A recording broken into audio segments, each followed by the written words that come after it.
I played the wrong intro too. I Fuck added it. you into my intro and then I just kind of dropped the ball there. So Yeah, sorry well, about that. it's I cool because apologize. the intros you put in of me, I'm like,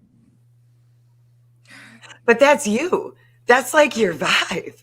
And that's why I love you. And that's why I had to run to you when I finally got to meet you in Texas. Good morning, Heather. How are you? Hello, hello, hello, Kathy. How are you? Thank you for tuning in to my first episode. My palms are sweaty, knees weak, arms are heavy. I'd like to introduce you to You Still Mad Though. How are you doing this morning? I am fantastic. I woke up, Yeah, you know. you like ready to go today? I am so ready. Are you ready? I'm not, but like fake it till you make it, right? Like I throw mean, it some makes you curls feel in any your better. hair, some earrings, I and was in the bathroom. I'm like, why are my pits sweating? I, I was like, I don't have Tux. I don't have Aunt. well, Who's I gonna didn't know. who's gonna carry the show? I'm so backwards on all this crap. Like, I don't know how to work any of this. I didn't even realize till like 10 minutes prior because I signed in and it was Uh-huh. like, be camera ready. I was like, are you shitting me? Because literally, I woke up like looking like I was in the back alley all night with a couple Johns. And I'm like, this isn't going to work. I mean, it could have worked for you though. It could I have mean, worked. it could have. Yeah. I didn't even have eyebrows on this morning. You know, the eyebrows that everybody on TikTok seems to hate. Apparently, I look You like a know, weak I'm real character. insecure about my eyebrows ever since TikTok because I got this one text. I can't remember what text was calling it, the conservative eyebrow, because I got like the Yeah. one, but I I do can't too. See? ever make this one go up like that one. And I would be in podcast trying to draw it on Yeah. higher, but I Yeah, gave up. no. TikTok has made me so self conscious of my damn eyebrows. They say I look like a wee character, which I'm just like. So then I Like go to my what? a wee character. So I go to my son's Wii U, and I'm like, I'm gonna need you to pull up my wee character real quick. You know, Did and the he pulls. eyebrows match? Well, and he goes. Oh, it's because of the TikTok wee character. I was like, oh, for God's sakes! I'm like, let me see it, let me see it. And I pulls it up and on our 80 freaking inch screen TV. I was like, well, be goddamn, I look I like a. got some fucking wee eyebrows. I was like, I look like a wee character. Holy shit! Oh, we got people dyeing eyebrows. Eyebrows are overrated. Thank you. Like, remember when we used to do them real skinny? Yeah, Real, yeah, real skinny? Like, yeah, looking like we had no eyebrows? yeah. And Well, then it's thick. my husband asked me recently. He was like, "Why don't you get?" Because he's been watching some shit on TikTok, and he's like, "Why don't you get them microbladed?" And I'm like, I said, "Let me tell you why. Let me tell you why I don't get it microbladed." Somebody once talked me into getting those eyelash extensions. Uh huh.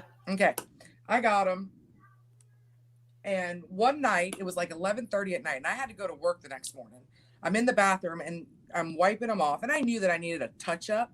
And Uh I'm huh. wiping them off, and my husband's standing next to me, and I turned to look at him because we're talking, and the horror on his face, he was like, "I'm like, what?" And he's like, "Your eyelashes are gone." I was like, "Yeah, I know. I need to get them refilled." And he was like, "No, no, the one God gave you are gone too." And I looked, and I had literally none, not Are you one. kidding me?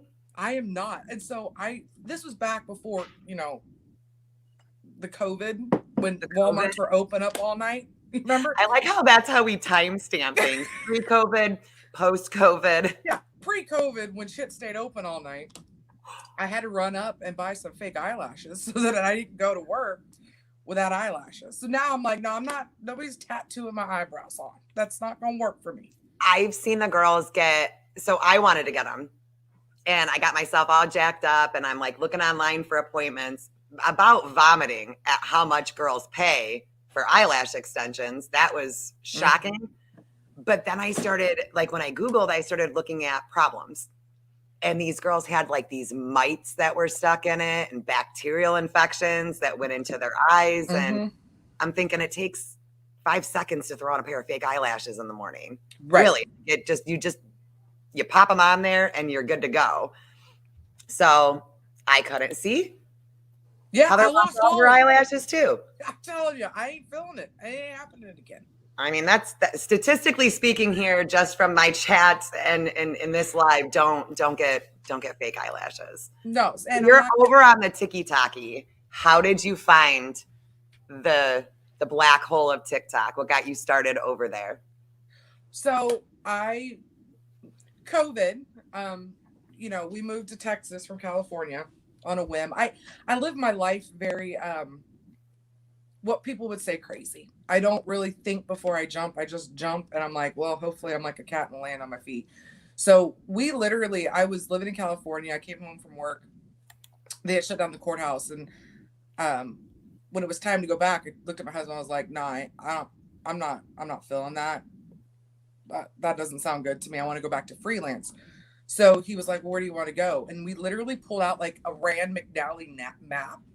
And we were like, Texas it is. And in 3 weeks, we sold our house, got in our camper, and drove to Texas. Never been there, by the way. And we landed in San Antonio. And just all this stuff started happening where I was working, and everything was by remote. And we're watching the presidential, debates and all this good stuff. And an ad for TikTok came up. And so I'm watching it. And I'm like, well, what the hell is TikTok? So I have teenage kids, and my teenage boys were like, oh, it's this app, whatever. And we were sitting around the dinner table, and I said, well, I want to go live. And they started laughing at me. They were like, you got to have 1,000 followers to go live. And I'm like, bet. Right? Because I learned that from my teenagers too. That word bet. Bet. I love Me that too. word. I love that word now. So I was like, bet. And they were like, please, you having issues with your Verizon? Is it Verizon that you're having issues with? I can't send messages or do nothing. So I was wondering when she said she finally had service. Maybe it's a global thing. So I was like, challenge accepted. They're like, you have to have 1,000 followers. I was like, all right, cool. So I'm like, literally for a few days going, how am I gonna, what do I want to post about?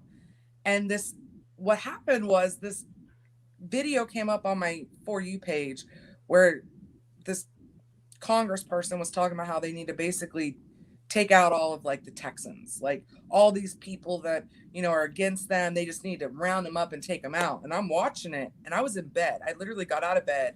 I don't have the video anymore because I got banned, but I had like this sweatshirt around me, and I get out there. I was like, yo, I don't think that's a good idea. Like, these people sit in trees just for an opportunity. I know. Like, these are well-trained people. I don't think you can just take them all out.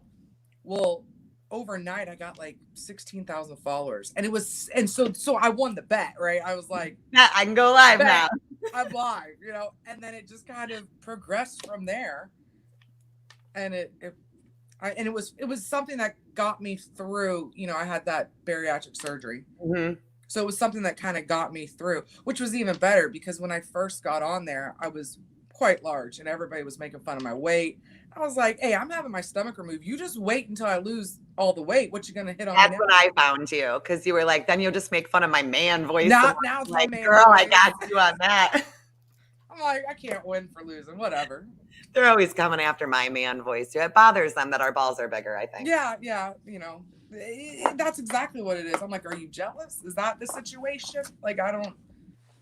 Or they're 13 and 14-year-old kids. Like, let's be honest here. 9 times out of 10, we're getting triggered by 14, 15, and 16-year-old kids. Which I have those age kids, and they trigger me every damn day. So you would think that I'd be prepared, but I'm not, because they hit low and hard. Oh my gosh. Well, and the best one, like, because I know that you get this one, like I get this one, is when they come in with the transgender as an insult from the most accepting party of the transgender community, allegedly. But they use it as an insult. Like, oh, are you transgender? Yeah, I'm like, what if I was, asshole? Like, you're not. It's like wiping before you poop. It makes no damn sense. Like, how are you?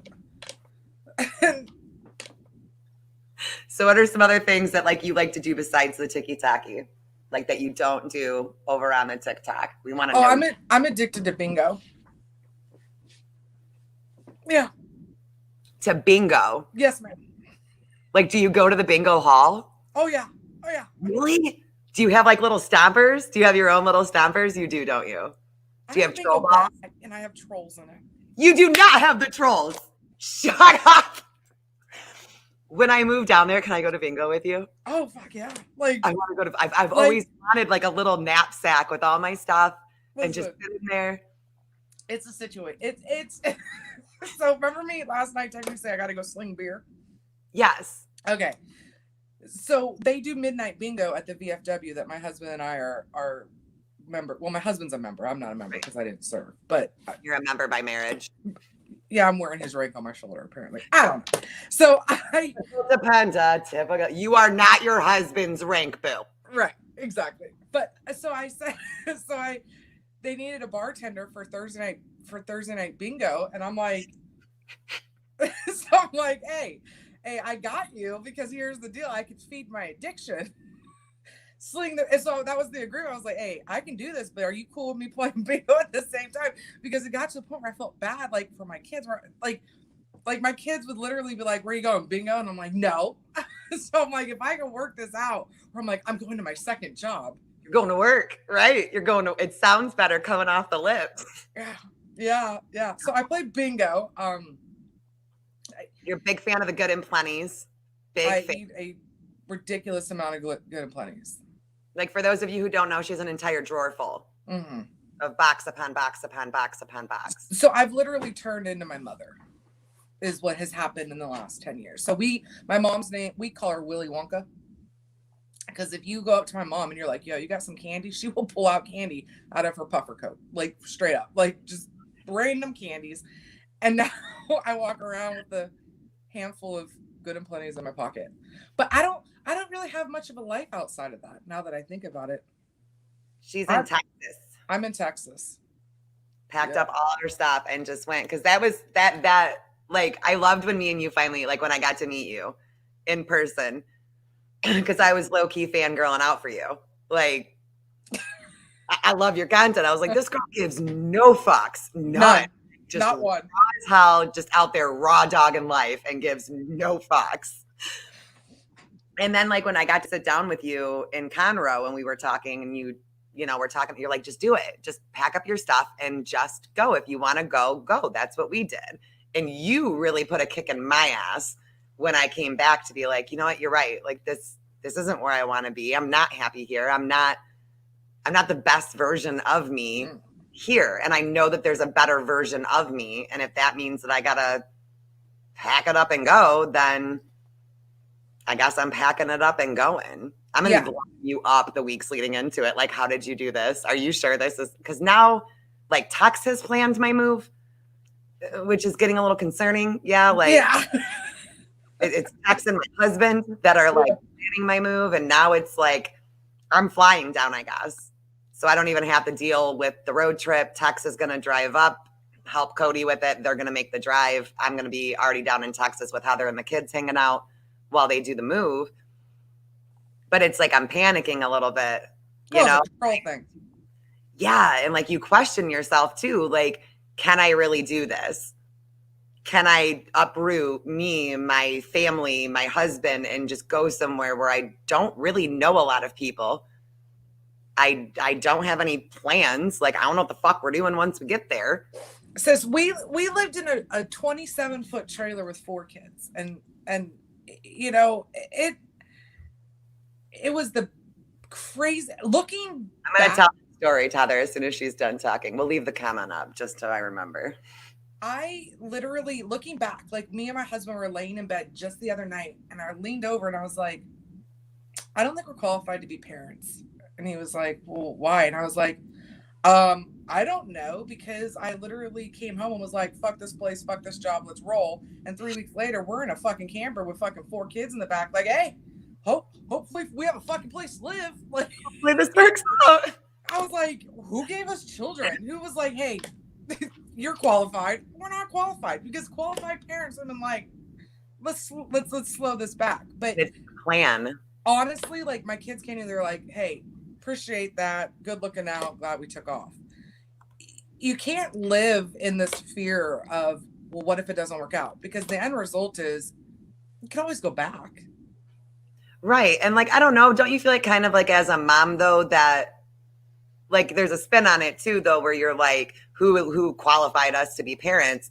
I think that kids become more resilient and stronger by having an experience like that in their life. Like, how many kids can be like, yeah, my mom was just done and she wanted a better life for all of us. So she packed up everything and she just went because that was what was best for the family at the time. Right. But on the same token, it also, I think, shows them like, Just do what you got to do. Like, just get in there, do what you got to do. Although, seriously, like, I left a 6-figure salary job to go back to freelance. And I'm like, but the thing is my personality is I'm going to make it work. Like, my kids are not going to go without. So if that means I'm on the pole, I'm going to get on the pole because listen, damn it, this is what we're doing. People ask me all the time. They're like, do you like being a court reporter? I'm like, it pays the bills. My dream job is to be a stripper. And they're like, what? And I'm like, let me tell you something. Have you ever done it? Fuck no, I was fat my whole life and I waited till I was 40 to get skinny. But look, I think I'm not a big promoter on that lifestyle. Obviously, everybody knows how I am, but we'll tell a little secret on the first ever episode of Kat's new show. I was one for 9.5 years. Shut the fuck. I swear, I'll send you pictures. I swear. Like that's what I did. I did that from the age of 19 all the way after I had I think my oldest daughter, who's 19 now, the last time that I went back to it, she was younger than 10. I don't see nothing wrong. See, thing is something wrong with it. Like people like you do really well. Like I did notice that, like the reason that I went, it depends on the reason. Yeah. Like for anything that you do, really, like whatever your reason is. Like I was very broken at the time. And like, I just wanted the attention. I don't know if it was due to like sexual trauma or whatever psychologically, but I remember there was one girl that I worked with and I think her name was Nadia. And she was gorge, man. Like she looked like Kathy Ireland, like, just like her. She just seriously loved it. She was like, I feel better about myself as a woman. I feel beautiful. I feel this. I feel this. I feel this. And she rocked it. And normally I'm like, that's not a very good job. But for her, like that's what fed her. So I think like you should just go do an amateur night.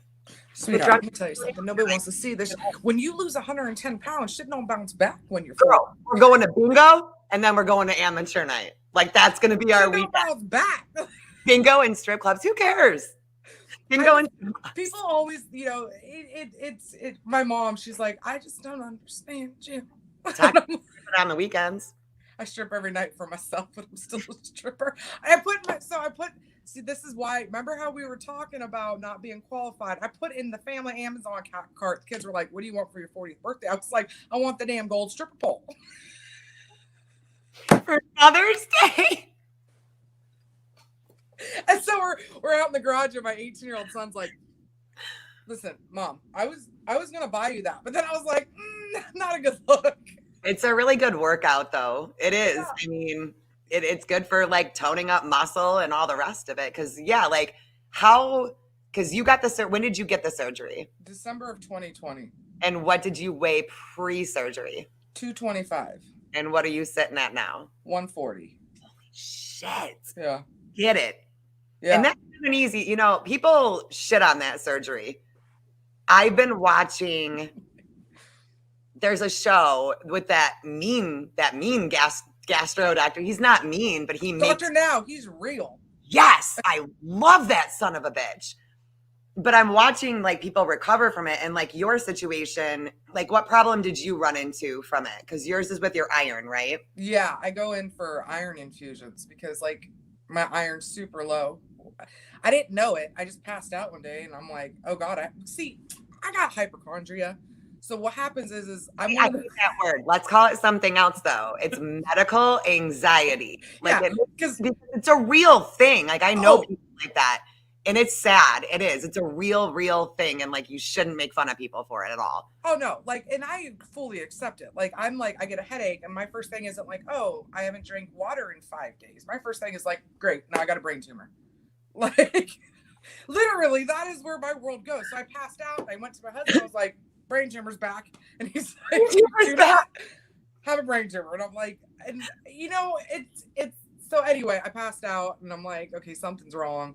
And they come in, they were like, your iron's very low. And I'm like, okay, well, let's fix that. And so that's really, I have that. And then I have the ulcer. But the problem is I caused the ulcer myself because I drink a ridiculous amount of coffee and I smoke cigarettes because my doctor done took away my ability to eat. So I can't eat my feelings. I don't drink, so I can't drink my feelings. So I'm like, fuck it, I'm gonna smoke my feelings. I love to smoke. I thoroughly still enjoy smoking cigarettes. Like Same. it's joy to me. It calms me down. I understand my risks. I understand all the rest, but I'm like I very rarely drink. I do drink, but it's like it's a whole process when I drink. Like I have to hydrate the whole day before. I have to make sure that all the meds are taken, all the vitamins, all the everything. Otherwise, I'm dying for 2 to 3 days afterwards, even from 2 drinks. Right. Well, my thing is I don't drink a bottle of Jack Daniels and get up in the morning and be like, bitch, let's go again. Not anymore. Rolling like that. But there's two. When I tell people I don't drink, they're like, "Why? Did you have a problem?" Why? Are you an alcoholic? No. Are you an alcoholic? I was like, no. But here's the deal. I'm very well aware of who I am as a person. I do everything to 100%. So I'm not gonna just have a drink. I'm gonna fuck it up and I'm gonna end up in jail. And my low point in life is if I have to make my lipstick out of crayons or if I gotta tie my hair up with toilet paper, because that's what they do in jail. I know that first fucking hand, and I ain't tying my hair up with no damn toilet paper. And then like the first night that you're there, you don't even get a pillow. No. I seen a girl with like a roll of toilet paper underneath her head, and like she got like the prime spot in the drunk tank because she had a roll of toilet paper underneath her face. Yeah, no. So I don't drink, but I smoke. And when I went recently for my iron infusion, the doctor was like, are you interested in quitting smoking? And I've gotten to the point now where, over the years they'll ask you and you want to tell them what they want to hear, right? You're like, yeah, I really want to quit. And I am so no fucks given at this point. It's like I hit 40 and I'm like, fuck this. She's like, are you wanting to give up smoking? I was like, no, sure the fuck no. And she was like, oh. And I was like, sorry, I enjoy it. You can throw all the pills you want at me, but I still want to do it. So did you ever try Chantix for it? I did. So I had to quit. Fucked up dreams. I had no problems, but here's the thing. Remember, I used to work in a criminal trial courtroom, right? And I once was in on a trial where the dude killed his wife and his defense was Chantix, that he shut the front door. No. And so when I went on I come home and I'm telling my husband, like, I can't really disclose any names, just confidentiality shit, but I can tell him like what type of trial I'm in. So I'm telling him, this was 4 years ago. So I go on this Chantix in 2020. I come home, I was like, hey, and I had completely forgotten about this. And I'm like, hey, they're going to put me on the Chantix so I can quit smoking for my surgery. And he was like, I'm changing the gun safe code. My man straight up changed the gun safe code. I was like, that's not a bad idea. So he changed the gun safe code until we figured out if I was, Yeah. I did, Chantix gave me weird dreams, but I didn't get up or anything. But Ambien, they gave me Ambien after I had my second daughter because I couldn't sleep after I had her for some reason. I was up for like 2 days. She was sleeping just fine, but I could not for the life of me sleep through the night. They're like, you need a good night's sleep. Give the baby to, your mom, your sister, whatever. You need to go crap out. But they gave me very specific instructions about taking it. They were like, we need you to take the Ambien, lay in a very quiet room, no TV. Do not let the TV be on. And I'm like, that's a weird. Yeah, you're going to start acting out what you're hearing in the damn TV. I got up the next day, felt fabulous. I was walking around the house. I'm like, I love that stuff. Like, I got a great night's sleep. But my mother was sitting there like this. I'm like, you okay?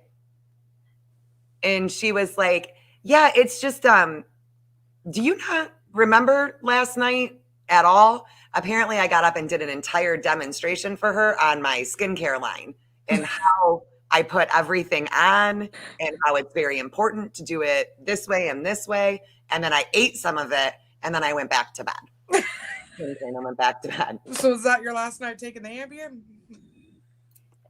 I wish I could tell you yes, but it wasn't because like sleep. I took it again the second night. I've never taken it again. You're like, fuck it. I'll eat all the skincare line I can if I can sleep.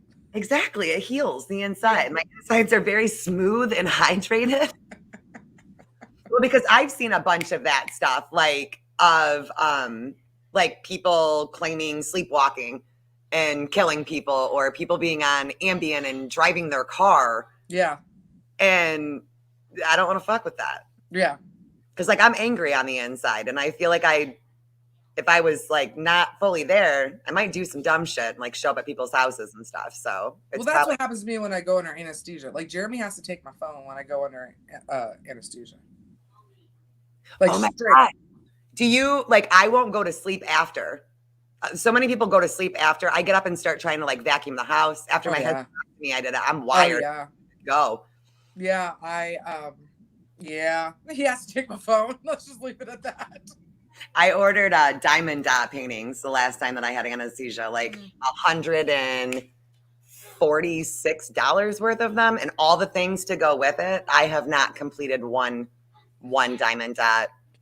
Yeah, I don't shop. I was father for a while, and then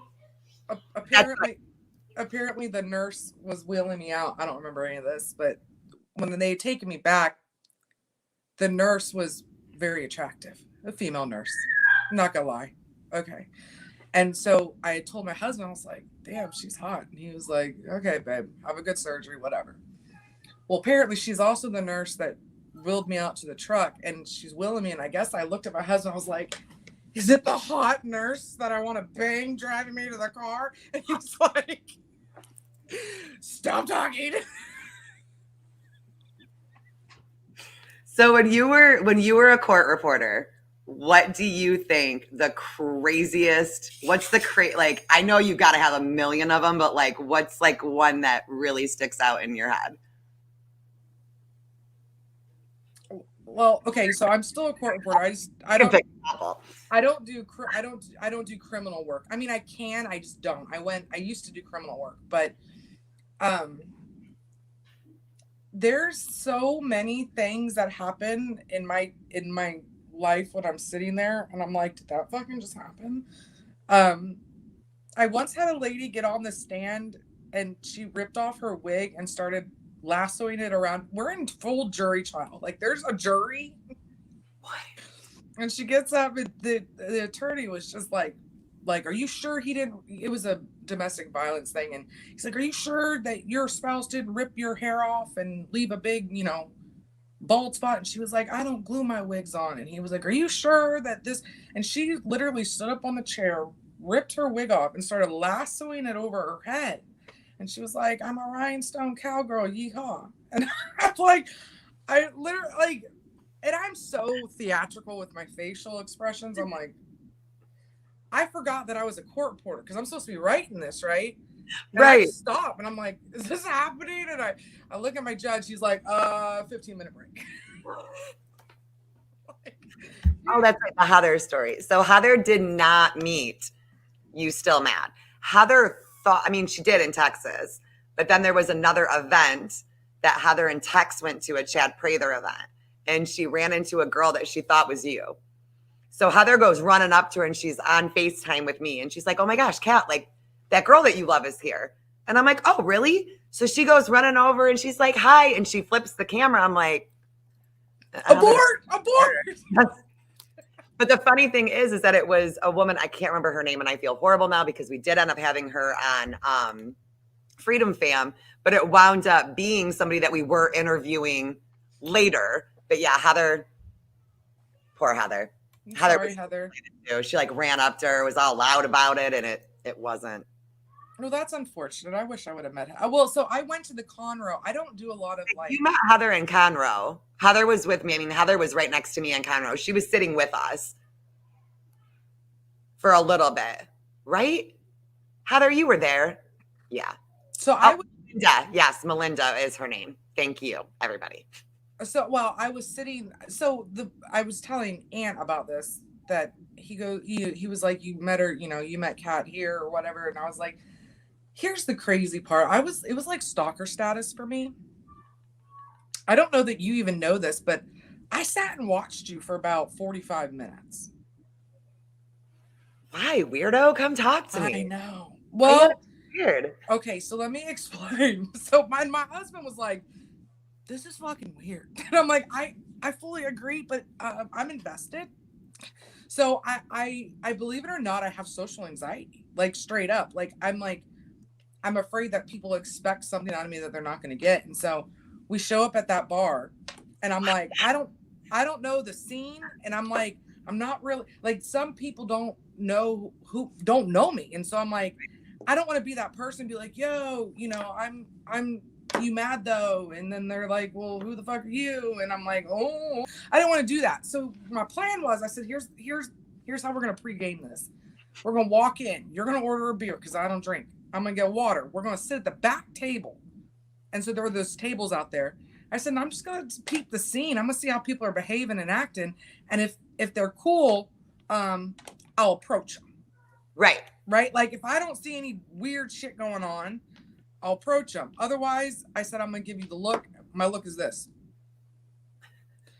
He knows shit's about to drop. Let's roll. Let's go. Roll up. So I sat there literally for like 45 minutes and nobody knew who I was. I was like, I looked at my house. I was like, as I expected, nobody knows who the fuck I am. So I'm like sitting there watching you. And I'm like, kind of double dutching. Like, do I go up and say hi to her? Like, I don't want to look like that person that's like fangirling. I'm like, this is too much work for me. I'm like, I knew I should have taken a Xanny before I came. I'm like, I don't know. Going on a fucking journey. Oh, it was a whole fucking mood. And so I was like, fuck it. And so I walked up to your table. I was like, yo. But and I was like, oh my gosh. You knew who I was. And I looked at Jeremy. You don't know any of this? I turned around to Jeremy. I was like.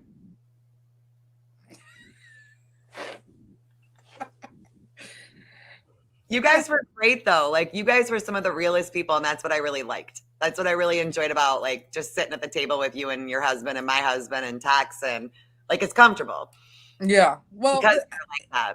Most people don't. Like we talked earlier, I don't have a lot of friends. And that's because the good thing about me is what you see is what you get.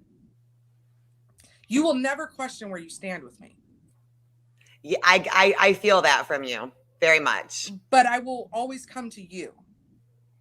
I'm not going to put your shit on Instagram. I'm going to call you up and say, hey, this is where I stand with you. Take it or leave it. Mm-hmm. And that's, I think, for some people, really hard for them to accept. But the people that stick around and can't accept it, then those are the people. And that's why I was saying to you, my closest female friend is my ex-husband's wife. Well, we were talking about this a little bit before we went live with you guys because we were joking about how, girls, and I know that this is supposed to be a pro-woman show, and I get that, but I have to insult women for a hot second. Women are 10 times less loyal than men.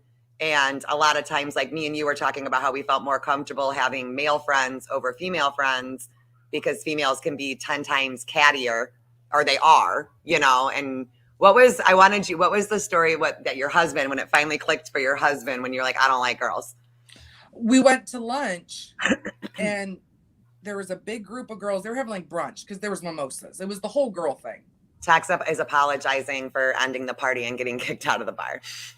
It's okay, Tex. Tex, it was time to go anyways, because if y'all remember, there was a lieutenant there that was wearing her damn rank. Oh my God, the girl with the red bikini. It was time to go anyway. She wasn't even on the boat. She was like, I was on the boat with Kat and all that. And I'm like, no, you weren't. You weren't there. You were never on the boat. Listen, she claimed she was. She claimed it. So it was time to go anyways, Tex. So back to my story. My husband there was a group of girls and they were doing the whole girl thing where they're drinking mimosas and Kat, girly shit, the laughing, that laugh thing that they do. The laughing that they do. And he's facing them, my back's to them. And my husband's really observant. So he's watching people. He's very watchful. And I could tell he wasn't paying no attention to what I was saying because he was just kind of looking over my shoulder. Mm-hmm. And this lady passed, and these girls were probably in their 30s. I mean, we're not even talking teenage girls or 20-year-olds. We're talking in their late 30s. Right. And she walks past, and he looks at me, and he's like, holy shit, that really happens. And I'm like, what? And he goes, they were all cutting up. That girl got up to go to the bathroom. They all watched her walk past our table, and then they just started just dissecting this woman, just going at the throat. Can you believe she said that? Can you believe? And I was like, yeah, that's how women are on it. Yes. And I can't say all women. I'm catty too sometimes. I mean, that's just, I think, in our nature. But for the most part, I mean, that's just what they do. And he was like, I get it. Because he always asked me, like, you know, you don't have a lot of female friends. And I'm like, no, I don't. And I like it that way. My circle's very small. Yeah. And I plan on keeping it that way. Yeah. Mine's gotten like dramatically smaller, which is unfortunate. But at the same time, like I don't find comfort in crowds anyways. You know, like you were saying that you have like social anxiety. And I think the only reason that mine isn't noticeable at events like that is because I do drink at those events. But like the Michigan event, everybody flew in here and they all came to Michigan for me. And I had to take a nap every day because my anxiety was, I mean, I was just sitting there having full blown panic attacks on the way to the event, on there, because I have this over tendency to like please. And I have this over tendency to entertain. Yeah. And like, I don't want you to think less of me now that you've met me. Like, I don't, like, because how you are online is one way. All your energy's there. You know what I mean? Like, you put everything into it. It's not like I'm running around my house screaming America all day long. Like, I'm chilling, watching my 600-pound life for 5 hours at a time, or playing Sims for 9 hours straight and wondering where my day went. Like, I'm not as energetic as what I appear online. I'm not like that often. Right. Kind of situational. So I always worry that I'm going to disappoint. Like you said, I don't want to disappoint someone and have them be like, oh, wow, I thought that you were this way, but you're kind of fucking boring. And I feel, I could tell you, I hate entertaining. I do not like it when people come to my house. I don't either. It freaks me out. My husband loves it. He loves having all these people. And he's like, why? Let me tell you, I'm one of those people where, like, when I've had enough, if I want to go lay down, I want to go lay down. Like, I'm a napper. If I'm tired, I get tired randomly. I don't know why. I might sleep 15 hours, but I'm tired. So It's probably the iron thing, to be honest. yeah, but I want to go lay down. And if I got a house full of people, and so now, like, my friends, the friends that I do have, they know, like, if I go lay down, like, don't take it offensively. Like, it's not you, it's me. And see, I was so worried about that when they all came up, but I'm like a chihuahua. When people come, I get really excited, and then I get too excited, and then I get anxiety attacks. So instead of peeing on the carpet, I get a panic attack. Right. That's why I like going to lay down the whole time that I'm in my head, and I'm like, they think I'm so rude. This is like the rudest thing ever. They're in your house, and then it's like, no, it's not. They're here to visit for days on end. I don't have to be on 24 hours a day. You know what I mean? Like, I don't owe you like super hostess with the mostest. This is me. Yeah. Well, now because they weren't even offended. Like Danny laughed about it, dang wicked, because he was like, what are you doing? I was like, I gotta go take a nap. I'm sorry, this is too much. I gotta go. And I'd go downstairs and take a nap for 2 hours and then come back up, and I would be more than fine. Yeah. I mean, I think that people expect you to always be on point, and you can't be. When people meet me in real life, they're like, damn, you're more than you were online. Like, you're a lot. And I'm like, yeah, I am a lot. Like, just love me, pet me, and call me pretty. Like, I don't know. Like, it's not that hard. Well, and I did, like, my energy before I got sick, like, my energy was, I mean, crackhead energy, full tilt, full time, like, go, let's go on an adventure. Let's go do this. Let's go do this. I want to do all the things. If you still have the crackhead energy, don't worry. Your president's going to give you some free crack pipes to help you out with that. Well, no, I think he's sworn off the crack pipes now. He didn't get the, I don't think that the response was what he was expecting with that one. So as far as I've seen, he's vowed.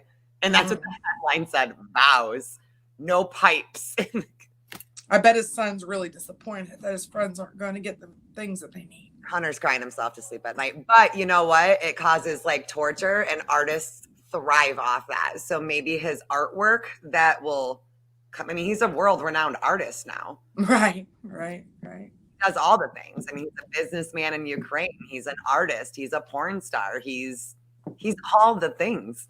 All the things all rolled up into one. Crack pipes for everybody. Everybody. That's how we're going to heal the world, is with crack pipes. Yeah. So how are you feeling about Joe Biden's America? You having a good time? People ask me, like, are you how do you feel about COVID? I'm like, fucking, if that's the way I'm going out, that's the way I'm going out at this point. Like, Jesus, take the wheel.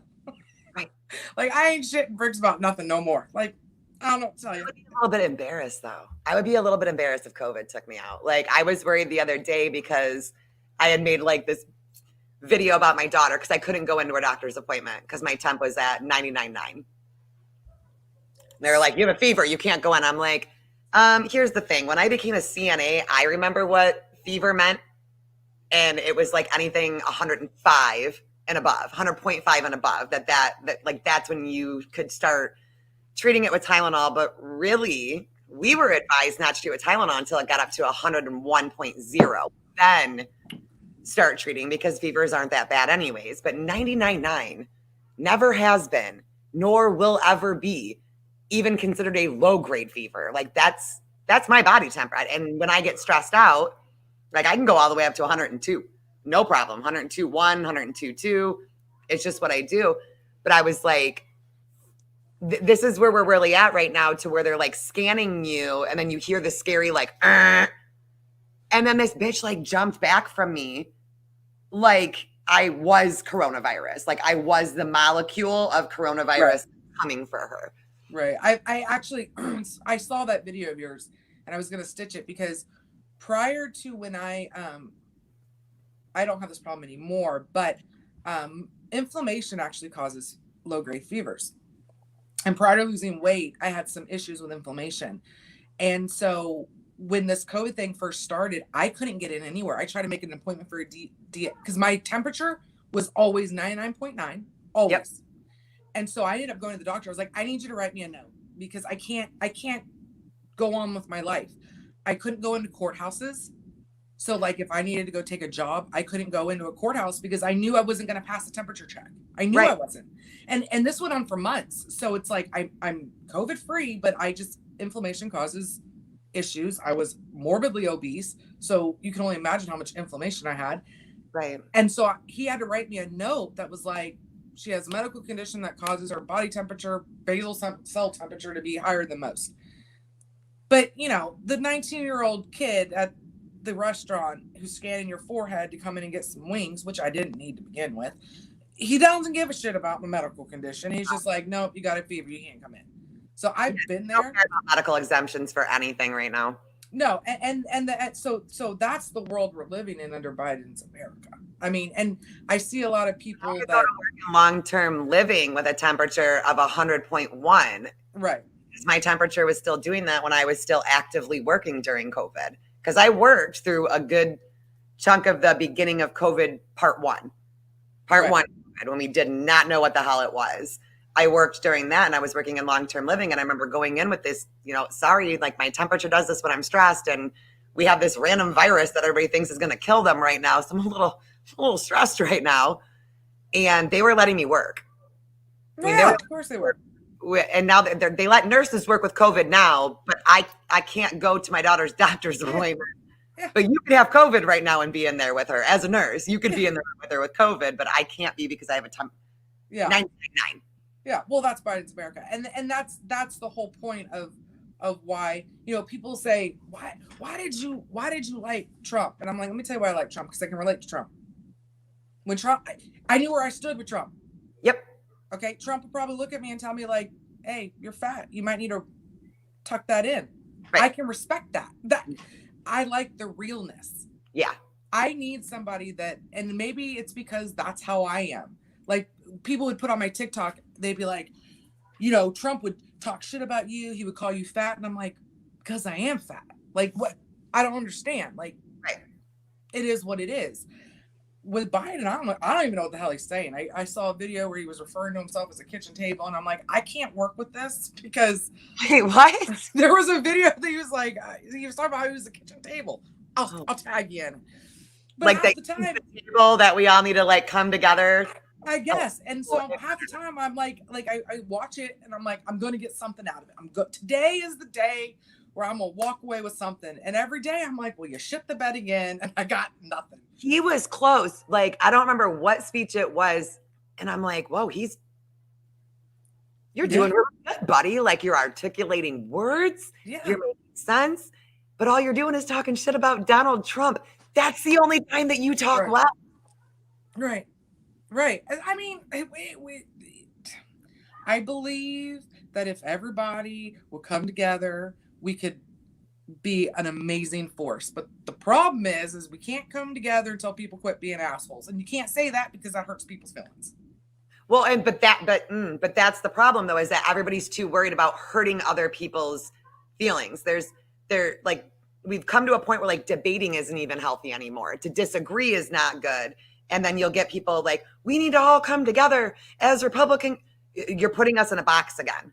Like boxes are a really, really bad thing. I have friends who are Republican that are pro-choice. I have friends that are Republican that are pro-life. You can do both. And I'm friends with people who are pro-choice, even though I'm extremely pro-life now. But we have this like weird echo chamber situation where if you don't agree with everything that I think, then you're not a real conservative. You're not this. You hurt my feelings by, saying it this way, or your delivery was wrong here, or your face looked. Shut up. Like, debate is good as long as you don't take it personally. And I think that everybody is taking things way too personally now when it comes to politics because it's become their identity.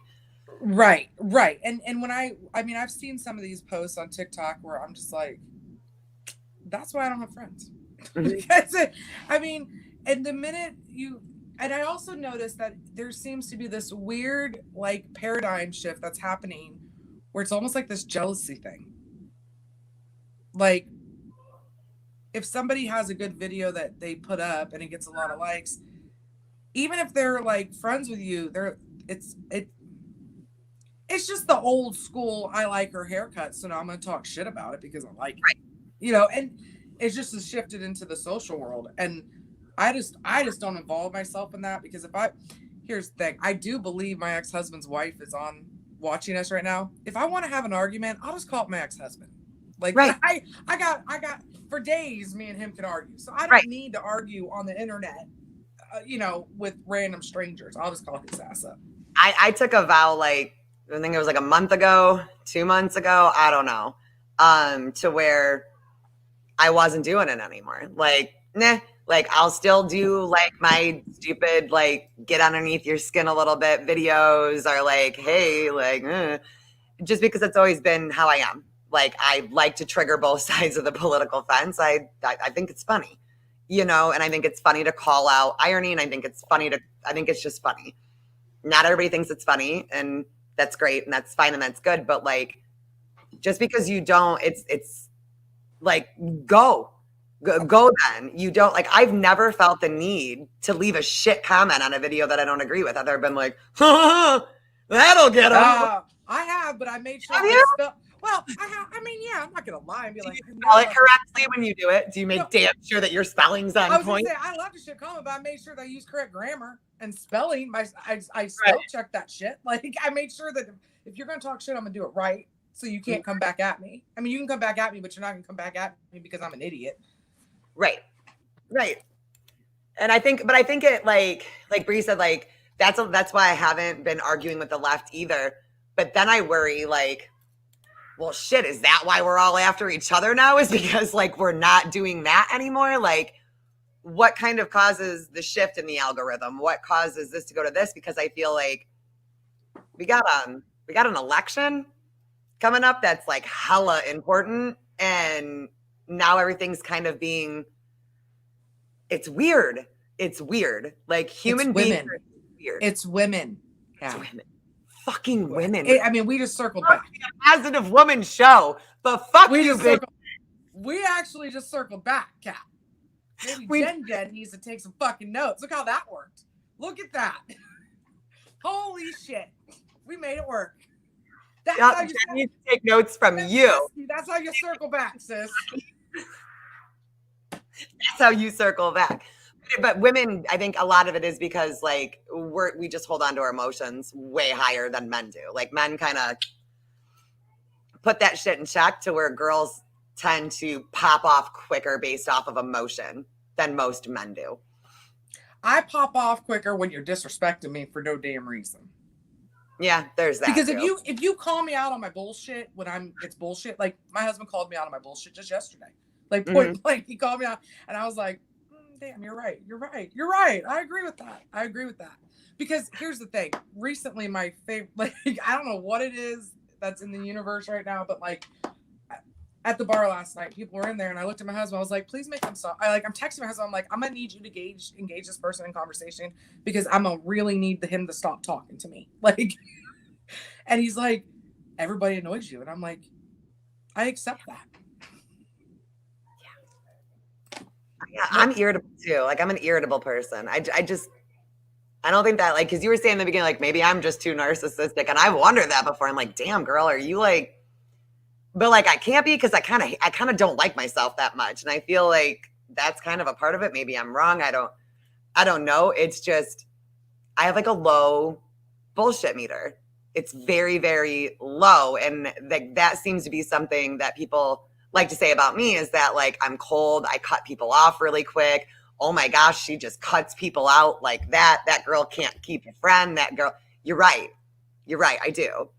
Like, if I feel that you are bringing toxic around me, why in God's name do I want? Bye. But see, I don't see that as a fault. I see that actually as like a good characteristic. But the people that you surround yourself with, Kat, needs to see that as a good characteristics and not a fault, because the end result is if you are actually like that, if people are saying, man, she cuts people out quick, man, it's called zero tolerance for bullshit. Right. So the good news is I'm not going to give my bullshit isn't going to become your bullshit, and your bullshit isn't going to become my bullshit. So, no. As long as the people that you surround yourself with have that same moral fiber, right, I don't see nothing wrong with it, because at the end of the day, I'm not paying your bills, you're not paying mine. Right. And we're all just kind of floating around. Like, right. And I know that you wanted this podcast to be like uplifting for women, but I mean, I'm not saying all women are like this. I'm just saying the majority that I have run across is I cannot get into the behavior. I can't sit comfortably where like I go out to lunch with you and you sit and talk shit about this person for fucking 5 hours. And then the next day I'm watching you walk your ass to lunch with that person. Yes. And I live by the motto of don't tell me what people are saying about me. Tell me why they're so comfortable saying it to you. Like, where are we at with that? Exactly. Like, when somebody can go to you and give you like bleh and don't know you, that's weird. Right. Why were they, where did this conversation take place? That's what led to, and I've always asked people that, like, if somebody ever comes to me and is like, oh, I found, because like, y'all, I love my peeps on TikTok, but like, some of them love to keep drama going on that app too. And it's, this person did this and this person said this, and look, and I had a conversation and here's my screenshots, and it's like, why are you talking about me to other, like, whoa. Yeah. And why were they so comfortable saying it to you? And why are you coming to me now? Because all this is done, like, and it's a girl thing. It is a girl thing, because like, if Tex has ever had a problem with me, he's like, hey, not fucking cool. Well, here's the thing. Most men, you say if Tex has ever had a problem with you, I highly doubt that's ever happened. I could be wrong. But the only reason why I say this is because most men, when they got a problem, they're just like, well, that's unfortunate. And then they move on. Like, that's the end of it. But I think that like my biggest weakness always was like that I did it for a long time. Like when I went down to Texas, so it's a little bit personal, but when I went down to Texas the last time, not when I met you, but I had gone for a weekend just by myself, and I went and stayed with Tex and Heather, and we did like a very chill, calm weekend. We went out to like Conroe Lake. Is that what it's called? Lake? I don't know. That the only natural lake in Texas. Okay. I don't. It's beautiful. I've been here a year. I don't know. It's great. It's beautiful. I went down because I was like, man, like my husband just isn't getting it. He ain't getting it. He don't get it when I talk to him. He don't do this when I talk to him. And I go down to Texas and I'm like, this is going to be it, man. Like, I'm just going to think about it, and I'm going to have this long talk with him, and I'm going to tell him how it is and how I need him to be for us to move forward in our marriage. Like, that's what I'm going to go and get a break. By Sunday, I'm like, bitch, it's you. You're the problem. Like, it's you. You're the one that isn't letting him like take on this role, this husband role. You're not allowing that. You're trying to control everything. And then I was pickparting, he'd offer to help me. And I'm like, I'm not that. I'm not sick like that. You don't need to help me. Or he put in a handrail by the bathtub to help me get out of the bathtub. Super sweet, right? I lost my shit. I'm not 80. I don't need a handrail. And he's like, yes, you do. You're falling out of the bathtub every day. Yes, you do. Well, I'm glad you brought this up because I was driving Jackson, and it's unfortunate that we're running out of time because I could tell you, my 14-year-old's. You're gonna have to come back for like mom talk. We'll have to do like a mom talk episode with boy mom stories. Like, are we limited to 1 hour? We're not limited. Nobody gave rules. I mean, my children might run out of patience. I'm shocked they've gone this long, but I mean, your dog's chilling. It's cool. So let's. It's funny that you brought that up because I had a conversation the other night with my son about roles, and because he's like, he views me as like this strong, independent woman, and what I was trying to explain to him is we're in this weird part in the world where women are like, I am woman, hear me roar. But then in the same realm, they want to be treated like a princess. Oh my God. So I'm like, where, and my stepdaughter is the same way. Like she'll make comments like, she's a super liberal teenager and she's a woman and I equal rights for women. And then I asked her, I said, what are you going to do for a living? And it's okay. Let me start here by saying this. It's no secret. My husband, he'll tell anybody. I'm the breadwinner. I've put myself in that situation. When I met him, I let him know up front, like, yo, here's the deal. If you want to be with me, I'm going to need you to be okay as me being the breadwinner. Because some men can't handle that role. They just can't handle it. And my husband was like, let's fucking do it. Like, I'm good. Like, no problem. I will mop these fucking floors all day long, Right. Anyway, so I was sitting with my stepdaughter and she's on this big kick, I'm equal rights and I'm all for it. So let's don't fucking chop this shit up and say she doesn't, She's anti-woman. That's what they say about me. I'm anti-woman. It's okay. Yeah, that's not the case. But so I'm having this conversation with her because I'm trying to be a good stepmom. I'm trying to lead her into the world, right? with just some facts. And she says, she's talking about all this I am woman, hear me roar thing. And I said, oh, what do you want to do when you grow up? Like when you graduate high school, what do you want to do? And she was like, well, I'm going to marry a rich man. I was like, okay, we need to go to class because I'm like, you can't have both, sweetheart. No. Well, why not? I said, you can't be like, I am woman, hear me roar, but take care of me. Right. Like it's one or the other. Like I believe that. And I also believe not so much as other people in my life, but I do believe in roles. Like there's a role in my house. And the role is I don't empty the trash. Right. I got 3 boys here. I got 2 teenage sons and a husband. I'm not emptying the trash. I'm sorry. Not going to happen. But I am going to make my husband's plate. I am going to make my boys' plate. Like those things are going to happen. But at the end of the day, like I'm very outspoken and my son knows that. Last. Yeah. Well, I don't really back to the whole not having a stomach thing, but right. My son sees this, very strong, independent woman. But then at the end of the day, like I've told him, like, here's the deal. Dad and I have this 50-50. We really, truly do. But at the end of the day, what daddy says goes. Yep. And so, even if I don't agree with it, there's shit that's gone down where I'm just like, that's a bad idea. But that's where my husband is rooted. That's where my husband is seated. So I'm going to stand behind him and I'm going to support him in that, even though I think it's a bad fucking idea. And I'm going to, the next day be like, told you it was a bad idea. But at the end of the day, he's the man of the house. Right. And I think for some people, it's hard to get through that to where you're like, no, this is what I need. This is what I want. But in reality, we have created those roles and you can't take half of the role. You can't say, oh, well, I only want you in this role. Right. But not in this role. You have to accept all of the role as a man. And I think a lot of women have kind of taken that. One of the things that breaks my heart is like demasculate their men now. Absolutely. And I feel bad. Like I'm raising, my son here and I'm looking at him. I'm like, damn, to be a man in today's society is hard. Yes, it is. It breaks my heart that I'm like I'm trying to raise this boy into a man and they want him to be sensitive. They want him to be tough. They want him to be rough, but they want him to, and I'm like, there's so much expected out of you as a man. And I couldn't imagine, because we expect our men to take the reins, to do this, do that, and then also be sensitive. And then also, and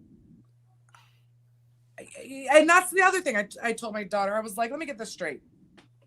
I said, let me ask you something. You're laying in bed at night. Mm-hmm. Somebody breaks in the house.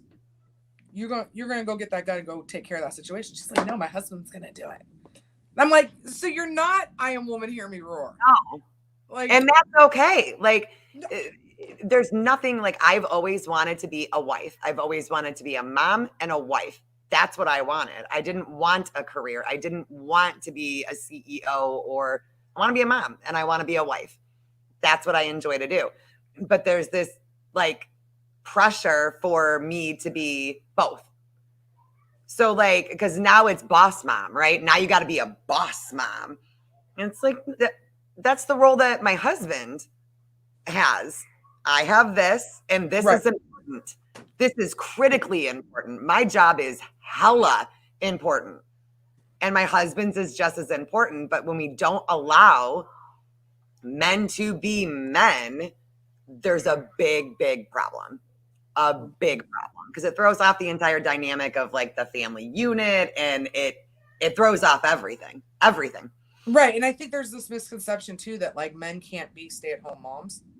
Right. Like my husband is so much more cut out for that gig. I did that gig. I did your gig for like 8 months. And then I was like, I could find a job that made good as much as my husband would rock it 10 times harder than me. Oh, my husband's way better at it. And my husband does work, but like he just has that. I literally cannot be a stay-at-home mom. Like I give shout outs to people that are stay-at-home moms. That is, I did it and I did not like it. And I think that there's either you like it and you love it and you want to do it. And then there's people like me that like, I don't enjoy it. It's not fun. I don't get joy from that. I love my children, but it doesn't fill me up at the end of the day. And that's okay. But I think that it's fucked up that you're going to make a woman choose between, because I get it on the other end. Like, why wouldn't you want to stay home with your kids? Like, do you not love your children? Do you not? And so I think that you can't, but here is what I'm going to say. I'm going to say this, and it's going to catch some major hate. If your job is to be a stay-at-home mom, that is your job. You take care of the house, you take care of the children. I'm going to need you to do your damn job. Your husband shouldn't be coming home from a full day's of work with the house all fucked up. No. Do your job. And the only time that my husband does is if it's a bad day. Like, he knows. Well, if you're sick or your kids are off the freaking hook, because that happens, that's fine. But what I'm saying is consistently. If consistently your husband's coming home and the damn dishes from last night's dinner are still, you are failing at your job. No go. Me and Aunt have talked about this, because Aunt stays home. And Aunt's like, it's not like I'm just sitting on TikTok all day. Like, I have a house to clean. I have a house to keep. I have a house to manage. Like, that is my job. And my biggest thing always before Cody comes home is I will get off the phone. I like to vacuum right before he gets home, because there's nothing better than a line still in the carpet when you come home. Like, that's nice. So I do it right at the end, because he is out there working. It doesn't, I mean, and the same should be done for you. If you are the one that's out there working as a woman, it's not really a gender role. It's just roles, right? Get lost in the gender part of it. But I would go nuts if I had to stay home. Yeah, no, I ain't doing that. I ain't about that life. Now that they're back in school, but of course today I'm like, oh yeah, I'm going to start my new show today. And the school was like, hold my beer. We're giving them a snow day. Well, Jackson pretty much quit the 6th grade. Like when all that shit went down, where they shut down the school, and Jackson's wild. Jackson is wild child. Okay. And he's my only one that I gave birth to. And there's a reason for it. How they say like your second one's always your crazy one, and your first one was so great that you had the second one because I didn't experience that. The first one came out bitching about the temperature in the fucking delivery room. Okay, like it was just he came out like that. So I never had another one because I was like, yeah, this isn't out of a 10. I'm gonna give this a 0. It wasn't fun. So when they shut down all the schools, they were like, okay, well, now you're a teacher. I'm like, sure the fuck not. I'm not qualified for that position. I am so not qualified for that. I'm a stay-at-home mom, but I am not a damn teacher. No. I can't. And so they like called me like 3 weeks in. They're like, Jackson hasn't done any work. I was like, yeah, here's the deal. He quit the 7th grade. We're learning life skills. We played Monopoly last night. I taught him how to pay back money. Like he counted back change. Like we're learning life skills. That's where we're at. We're gonna have to pick this up, next year. And you just saw. I totally quit virtual. Like we did it for a couple of months, and then I sent a letter out to the teachers, and I said, if you want to mark them as truant, I don't know how you guys are handling this now. I don't really care.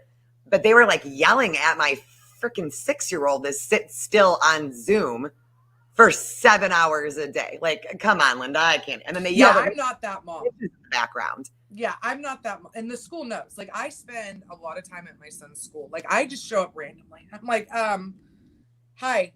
It happened last week. Like, I popped up and I'm like, here's the issues. Like, I'm Jackson's biggest fan, but I'm also his toughest critic.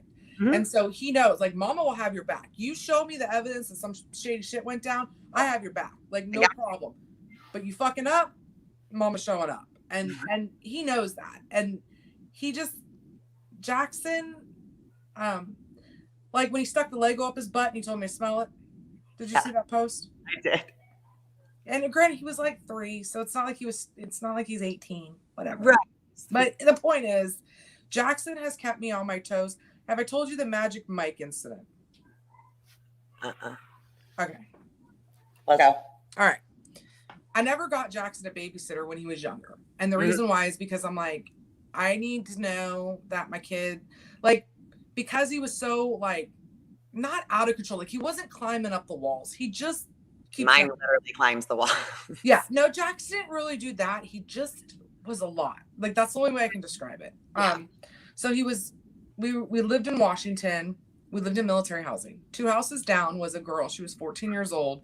And both her parents were Marines. So that should tell you, they ran a tight fucking ship. Like, Marines are not playing. No. Like, her kids were on point. Yeah. Perfect little children. Yeah. So she was like, let my daughter, I was talking to her one day when Jackson was outside. He was probably like 5 or 6, somewhere around there. And she's like, let my daughter babysit. It'll be fine. I'm like, I don't know. And Jeremy's like, it'll be good. I'm like, all right. So she comes over. He just wanted to get the fuck out of the house. He's like, it's going to be fine. Just let her. Dude, we're just going to go to dinner. We're going to Contos, right? And so he's like, we're just going to dinner. We'll be gone maybe 2 hours max. It'll be fine. I'm like, all right. So we get in the truck and I look at Jeremy. I'm like, I'm really having anxiety about this because I don't feel like everything's going to be fine. And he's like, everything's going to be fine, man. We go have dinner. We come back. I get back. Jackson's sitting on the couch, Indian style, with his leapfrog. You remember those leapfrogs? I do. He had this leapfrog and he's not making eye contact. So I'm like, I knew. Not a good sign. Shit. Not a good sign. So the babysitter's sitting there. She's not making eye contact. I'm like, everything okay? She's like, yeah, everything's good. Can you walk me down home? I was like, absolutely. So we start walking. It's like literally 2 houses down. I was like, is everything okay? She's like, yeah, everything's fine. It's fine. And I'm like, what happened? And she's like, I'm not comfortable talking about it.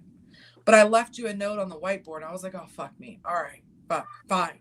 So I slip her an extra 20, more than I planned, because I'm like, she's going to go in and tell whatever happened is about to go down. So my big ass is like power walking back to the house because now I got to get to this whiteboard. And we had the whiteboard hanging on our refrigerator, and it's not there. It's on top of the refrigerator now. So I'm like, oh shit. So I pull it down. My husband's washing dishes. It's an open concept house. So you could see Jackson sitting there, still not making eye contact or saying 2 words. I pull it down and everything is like it was like black or blue writing because we had like 3 pens, black, blue, and red. And it's like what he ate, all this other bullshit that like I really don't need to know when he's 7 years old, 6, 7 years old. But she's doing her job. So It's like what he ate, what time he ate. And then in red freaking writing, she said, after dinner, I was doing the dishes. Which is why, now it all makes sense why Jeremy was in there doing dishes. Because I guess she stopped doing said dishes. She said, after dinner, Jackson said that he had some entertainment. And he went upstairs and he got his Phineas and Ferb boombox.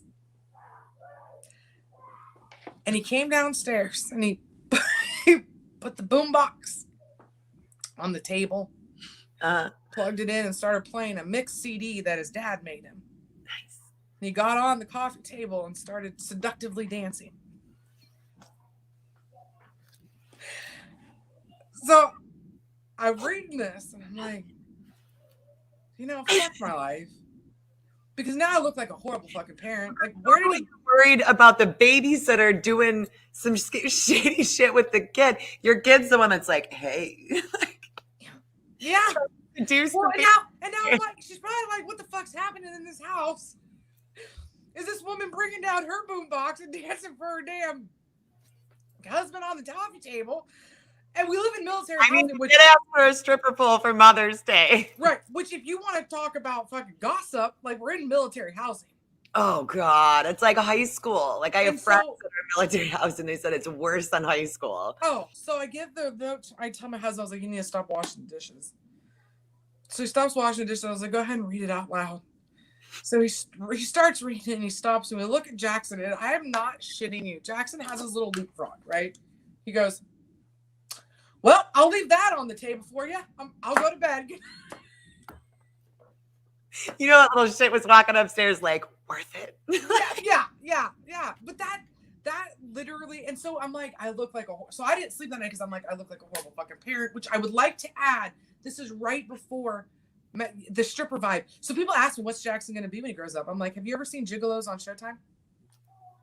Stop it. Yeah.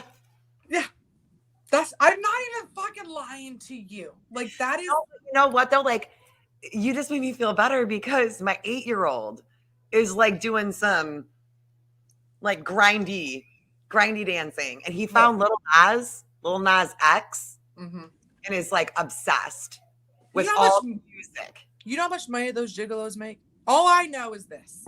How much do they make? Girl. A lot? A lot. And so I'm like, look, if that's where we're headed with this, I'm good with that, because here's the deal. It's going to get his ass out of my house. Number one. He's going to take care of mama because he's a mama's boy a little bit.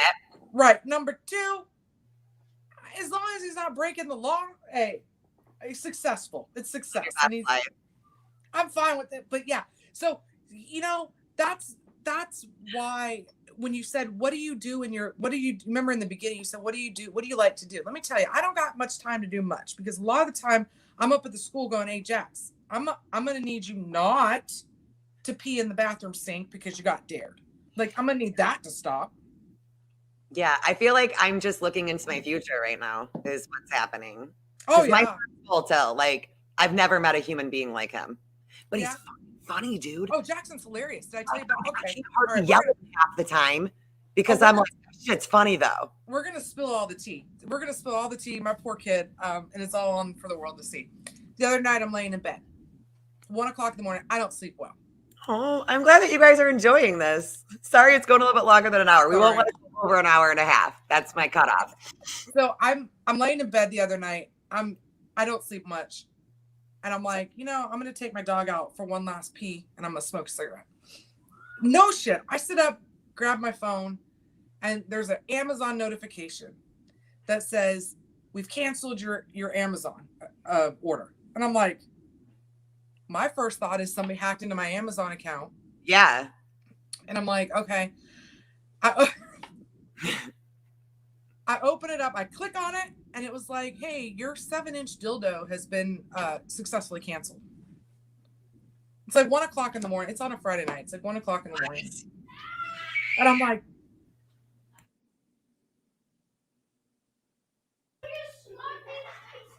hey, I feel it. I just smile like this. It's like it's not happening. Like, so it says it's been canceled. And I'm like, did I order a dildo? Did I order? Did I take Ambien? Yeah, I'm going through it. I'm like, maybe I fucking did. I don't remember doing it, but okay. So I'm like, let me see what I ordered. And then I'm like, why did I cancel it? Did I not like it? Like, was it too much? Like, what's happening here? So I click on it, and then it hits me. I'm like, I'm gonna kill him. So I get out of bed. I literally go open his bedroom door, and he's laying on his bed, and he goes, I canceled it. Like, why did he order it? Okay. I said, okay. And then I look at it, and he was sending it to his stepsister as a prank.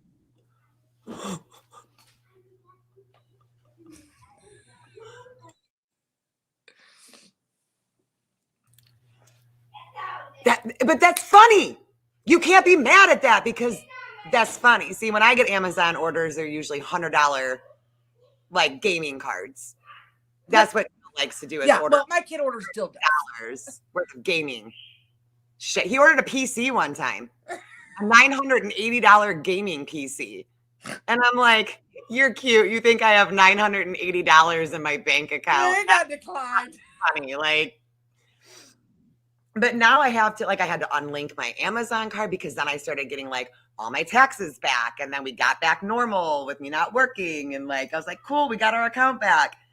And then random shit started showing up at my house. $100 Roblox cards, little figurines. I'm like, okay. Is how that this? Is that your 8-year-old? Yeah. Okay, I can promise you, you're gonna call me in 4 years and be like, he ordered a fucking dildo to send to his cousin. I'm going to. Bet He you ordered a dildo and sent it to his sister because that's some shit that he would do. Like, I caught him one time downstairs and he's rubbing his butt all over her pillow, his naked ass. Nobody else is down there. I'm like, what you doing, buddy? And he's like, saw on YouTube, it'll give her pink eye if I fart out. And I'm like, dude, that's you're actively trying to give your sister pink eye. And he's like, yep. That's Jax, man. I'm telling you. And it's fun. It's fun because he's a blast. He keeps me on my toes. And then Tex, but now I got like crazy Uncle Tex that comes to my house and encourages his ass. Taught him how to do backflips off my couch last weekend. Mm-hmm. That was Tex's gift to me before he left was, now your son can do backflips on the couch. Bye, cat. Bye. Yeah. No, Jax, you have a Jackson. And it's kind of hilarious because the relationship we do have is like the Sons of Anarchy, Gemma and Jackson relationship. That's so funny because Heather, Theoretical Experience this morning, literally called you Gemma. She's like, this reminds me of Gemma, but I'm sure that you get that a lot because I get it all the time. All the time. They're like, you totally remind me of Gemma. And the funny thing is I named Jackson after a street sign.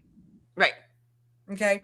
I had never seen Sons of Anarchy because Sons of Anarchy came out when Jackson was being built. And so, but I had never seen it.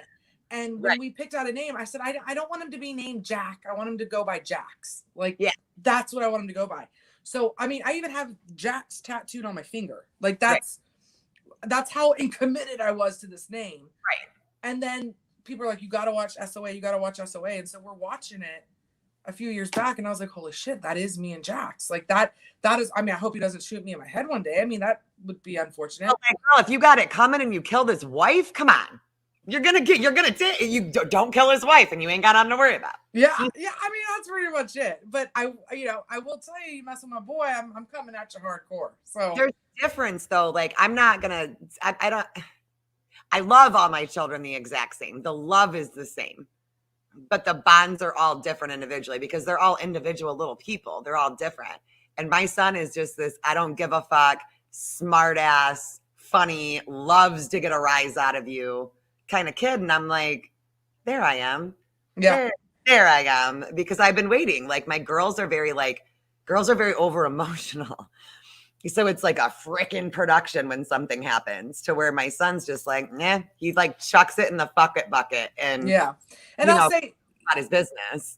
I'll say like my ex-husband's wife, Jackson's stepmother, like because we have such a close relationship, she'll call me up and tell me about things that Jackson's doing, at their house. And I'll tell you, I get really offended sometimes. And I told her recently, I was like, I need you to understand something. Because she has a son with my ex-husband. And I know that she has the same relationship with her son that I have with my son. Right. And I'm like, I know my son's faults. Mm-hmm. I recognize them. But when somebody else calls them out, it burns my ass and it breaks my heart. It's supposed to. Like that's a beautiful thing. Me and Tex were talking about that. Because we were chit-chatting about just parenting in general, and Cody went into the house to go yell at the kids. Neil had messed with the fireplace, pulled the whole thing out, and the gas was on, but the fireplace wasn't lit. Right. And now the thing's out, you know? So that's dangerous. You're going to get your hand smacked. You're going to get put in the corner for that. Like, knock it off. You could kill your whole family. Not cool. But in here, I'm like raging. Oh, for sure. Raging at my husband for punishing him for almost killing us. And I'm like, I'm going to rip your fucking face off. You talk to my kid like that. Like, I but know. that's good because that's what moms are supposed to do. It's just learning how to, okay, but this is more important than this. But you're supposed to have that because if anybody ever laid their hands on one of my children, I would rip you apart like a hyena. Well, and here's the crazy thing too about the mom instinct. So my ex-husband's wife, they have a son together. My ex-husband and his wife, they have a son together who happens to be Jackson's half brother, right? Right. And he looks like Jackson, he acts like Jackson. So I feel this really weird bond with him. And they had an incident where like one of his preschool teachers like grabbed his face, and they have video of it. And I was like, I'm driving to Arizona, and we're gonna go. Me and this, we're gonna beat this bitch's ass. Like, and it's not even my kid. Like, but it's you know when I see those videos online, it's the face. You don't grab a kid by their face for their attention ever. But I gotta tell you, it's because my bond with my son is so great that when I saw his little brother, who's not even related to me, but that's your baby little brother. Oh, I was like, the mom instinct was still like, I'm about to go to prison. Yeah. Like, and it's not even my kid, but like it's related to my kid. Like, nah, you've just crossed a line that I don't think you should have crossed. Right. And it's just that weird dynamic that it's you ain't messing with my kid. No, it's a bond that you'll never have that bond with anybody. But even with the dads. Never have it. Even with the dads, I will literally be straight up cussing my kid out. Like every book. If my husband looks sideways at my kid, I'm like, what was that? What was that? What was that? Oh my gosh, I do that. Who are you looking at like that?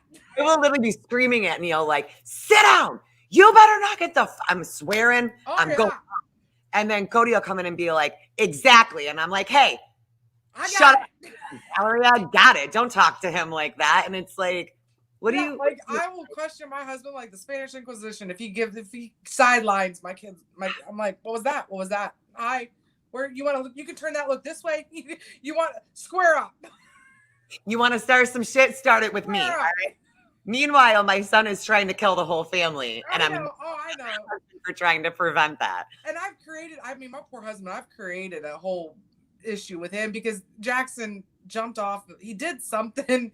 His friend was over. You know, we had the pool built, and he got in the pool. And he was standing on the table, and so my husband shows up to my work at the bar playing bingo, and he was like, "Hey, I just want to give you a heads up. What happened tonight was I yelled at Jackson for doing this," and I'm like, well, why are you telling me this? He's like, because I'm not trying to go home and have Jackson be like, Mom, Dad did this. Like, I'm not trying to have that night. That's not the night I'm trying to have. So I'm just pre-gaming you before you get home. And I was like, I felt so bad. I was like, oh my God, I'm such a bad wife. Like, clearly not qualified. But you see it though. And that's what makes that's the important part is like, you know, that there are times where he is right and you have to like suck that I'm going to kill you because it's my baby vibe down because you know that like it's overall good for him. But like, even when my son, if it's a situation where I think like his feelings are hurt, that one gets me worse than anything. Or if I think this that they happened yesterday, like if I think that my kids have anxiety, it gives me a panic attack. And I'm like, no, protect them. Okay. So this happened yesterday. So weird that you brought that up. Yesterday, my son was acting like a little bitch, straight up. And here's the deal. He's almost 15 years old. And I believe that part of our problem with boys today is that moms are babying the shit out of their boys and not allowing the dads to step in and make men out of them. Yes. Because we get our feelings hurt. Worst. So we get our feelings hurt. So what's happened in this world right now, and I don't care, you can inbox me all your hate all you want. I said what I said. You go ahead. You make a video about her. She don't care. No. What we have done is we have babied our boys to the point where we have not allowed our men to come in and be like, your behavior is unacceptable. You're acting like a little bitch. I'm gonna need you to ball the fuck up and be a man. We haven't allowed that. And so I am guilty of it because I watched it go down. I watched it happen. My son was acting like a little bitch. Straight up. Acting like a little bitch.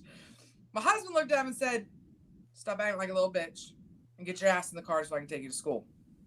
My son had a full-on meltdown. Was like, you called me a name? And I'm like, my instinct as a mom was to go over and straight throat punch my husband and be like, who you calling a little bitch? Like, bitch. But the thing is, I'm watching it go down and I'm like, no, my son needed that. My son needed to hear that behavior in the man world is was not acceptable. Because what we're not preparing him to go out. What's going to happen is he's going to go out into the man world. He's going to act like a little bitch. And somebody's going to rocket his mouth for being a little bitch. And then I haven't prepared him for that. Right. Because men's relationships are way different than women's relationships. Very. And so I was like, I'm gonna sit in the pocket. So I sat in the pocket and he's like, you're going to let him call me a little bitch? I was like, bro, you're acting like a little bitch. And that's what little bitches say. And so now he's just looking at me and literally it was like this light bulb and he looked down. Now my son's almost 6 foot, 200 pounds, full beard, big dude. He looked down, he looked back up. He was like, you're right. I was acting like a little bitch. My bad. I'm like, oh, fuck. That's how that needed to go. Let's go. Then you're also raising a guy that can go and like get into a bad situation like that with another guy and get into a fist fight and then have a beer afterwards because he can recognize in himself, like, yeah, you're right. I was being a bitch. You're right. And we're much harder on my son. My husband is a lot harder on my son than the girls because you have to be now. And I know that's hard to watch, Kat. But so hard. The boys that are living in their mom's basements at 45 didn't have that.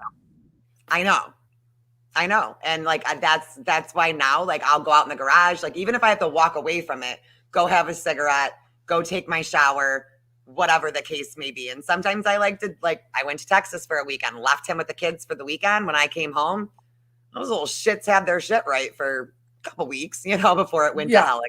And my ex-husband, he's a big dude. My son's size did not come from me. I'm 4'11" and a half on a good fucking day. My ex-husband's like 6'6", big man. Right. And Jackson would go to his house and call me and be like, Dad did this. And I'm like, I'm your dad's your dad. Like, your dad's just my ex-husband's a good dad. He's not, he's trying to turn him into a man. Mm-hmm. Just like my son calls all of his parents mom and dad. That's what makes him comfortable. My ex-husband doesn't get butthurt that he calls my husband dad. I don't get butthurt that he calls his stepmom mom, because that's what makes him comfortable in his world. Right. And so I'm like, I need the men around me to train my son how to go into society as a man. So before CPS comes at me, knocking at the door, talking about your husband called your son a little bitch, I'm going to need you to understand, I'm trying to keep him out of the system. I'm trying to keep him out of prison. I called my 8-year-old son a bitch the other day because he was acting like a girl. He literally laid on the ground and like stomped and flipped out. And I said something, and my mom's on the phone with me and she's like, don't tell him he's acting like a girl. That's horrible. And I'm like, but he is. But he is, though. Like, if the shoe fit, he needs to lace that shit up. Control your emotions. And then, you got lefty freaking Linda that's going to be like, let him feel all of his emotions and let him paint his fingers.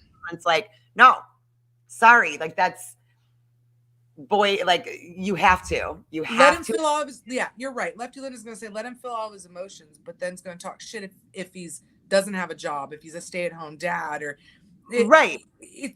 And that's what we were talking about. It's hard raising. It breaks my heart that my son has to grow up to be a man in this world right now. Well, especially when you see other things like the Kavanaugh hearings, like when that made me really scared to be the mom of a boy. And also really much more like harder on my girls as well. Like if Elise ever over exaggerates a situation with her brother, like, oh, he hit me so hard. He punched me in the face. And I'm like, but that's not what happened. And she's like, no, you're right. And now I have to be like, I'm so much harder where I'm like, you cannot make up things about boys because you're mad at them. This is Knock a it whole other podcast situation because I've It actually is. lost. We're gonna do it because we're gonna I cut lost up. a friendship cut over up that.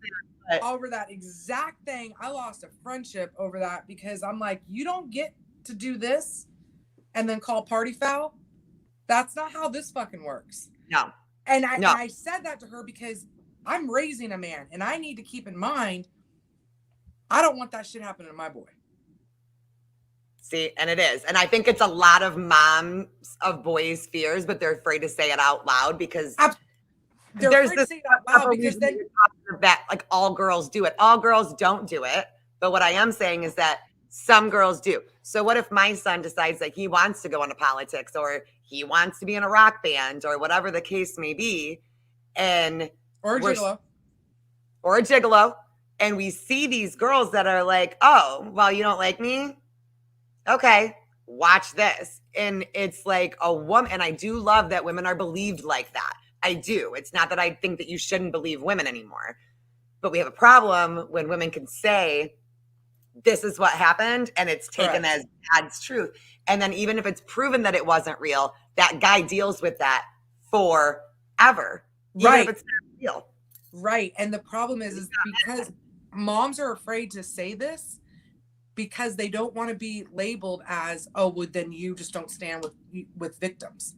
Right. No, that's not what we fucking said. Listen to the words that are coming out of my mouth. I stand with the victims. What I don't stand with is I got drunk one night and decided that I wanted to sleep with this person. And then I woke up and I realized it was a Coyote Ugly situation. So now I'm just going to say he took advantage of the situation. Or he took advantage of me. Better than admitting that I'm a slut.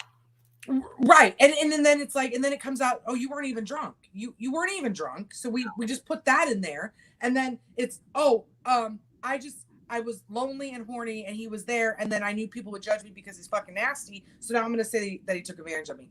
I'm not down with that. That's not how I roll. That's not saying that I don't support That's why there victims. should be a list. Like the same as there's like a sex offender registry, there should be a registry for people who false accuse people of things. I think that if you're a girl that's going to say, I got raped, and you go up to court and it turns out that you weren't raped, you should take the sentence that the guy would have gotten for your bullshit lie.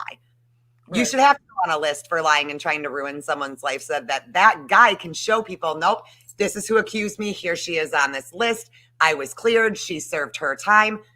There has to be something put in place to protect men from that. There has to be. Absolutely. I did a case one time. I will never forget this case. And this is when I really was like, oh shit, I gotta give my boys more information that I even know. Right. So 20-year-old kid, never been in trouble a day in his life. Never, not even a speeding ticket. Like this kid was a good kid, 20 years old. He met this girl. She said she was 18. They had a little bit of a relationship. It became sexual in nature.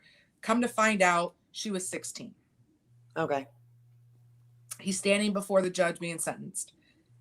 The girl's mom in the victim impact statement got up and said, I implore you, judge, please do not send this kid to prison. Right. She said, my daughter has done this to numerous men. She tells them that she's 18, 19 years old. This is a habit for her. She's done this. Please do not ruin this young man's life because of something my kid did. Like that was powerful, right? Absolutely. And this kid is literally standing there, shaking like a leaf because he's getting ready to go to prison. Like we're not talking county jail for 30 days. Like he's going to go do his 3 years. And he's going to have to register as a sex offender. Right. So, you can't live by a school. This affects his life forever. So this mother, the victim's mother is like, please don't do this to this guy. Judges people seem to think that judges have this huge power where they can just, okay, well, you don't got to do that. They still have a statute to follow. Yep. Because otherwise they have to answer to the Supreme Court, right? Like you can't just make up rules as you go. I mean, some of them try, but they can't do it. And unfortunately, the judge said, I'm sorry, there's not much I can do. Like, this is what the statute is. And so at the end, I went into chambers because I have sons. And I'm like, judge, yo, bro, like, let's have a conversation about What this. the hell was that? How is this guy how do you protect your boys? And he said, you tell your boys when they turn 18, they meet some girl, they need some identification.